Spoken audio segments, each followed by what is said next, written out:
Nabi ko, mukhang delikado na naman ako. Bakit ba kinikilig na naman ako? Pero ngayon ay parang kakaiba.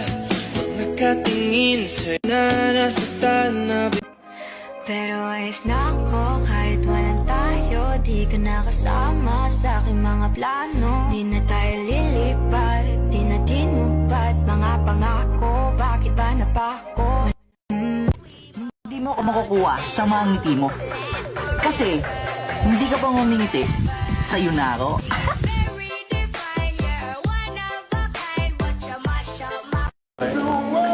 O anak, Sabado ngayon na. Kaaga-aga ang sipag mag-aral. Opo, tay. Kailangan po kasi. Exam na po kasi namin sa Lunes. Anak, pasensya ka na kung mahirap lang tayo ha. Tsaka yung nanay mo, iniwan kasi tayo nung bata ka pa. Wala man lang iniwan na litrato. Hindi mo tuloy nakita yung mukha ng nanay mo. Tsaka wala man lang tayong kontak sa kanya.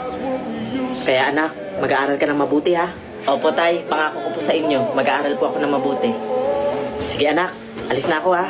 Pupunta pa kasi ako sa bukid, magtatanim ako ng palay. Sige po, tay. Susunod po ako mamaya. Tutulungan po kita pagkatapos ko po mag-review.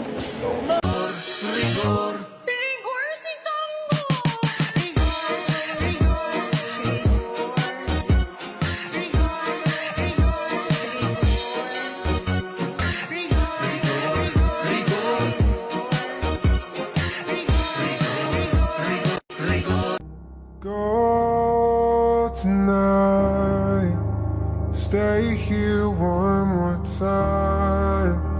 Ba? Oo, kausap ko girlfriend ko. Mahal na mahal mo talaga siya, no? Malamang girlfriend ko. Paano kung ako yung girlfriend mo? Mamahalin mo rin ba ako? Hindi. At huwag ka umasa na magkakagusto ko sa'yo. Hindi ka ba nakakaintindi ng paano? Malamang naintindihan ko. Huwag mo na akong gawin tanga. Kailan ba kita pinagmukhang tanga? Ako lang naman nagpapakatanga sa'yo. Hoy, may sinasabi ka ba? Ha? Wala naman akong sinasabi ah. Tigilan mo na ako. Paano kung ayaw ko? May magagawa ka ba? Ano ba dapat kong gawin para tigilan mo ako, ha? Maging tayo. Kahit isang buwan lang. After nun, di na kita kukulitin. Sige, payag ako. Gusto mo talaga nalayuan kita, no? May ginagawa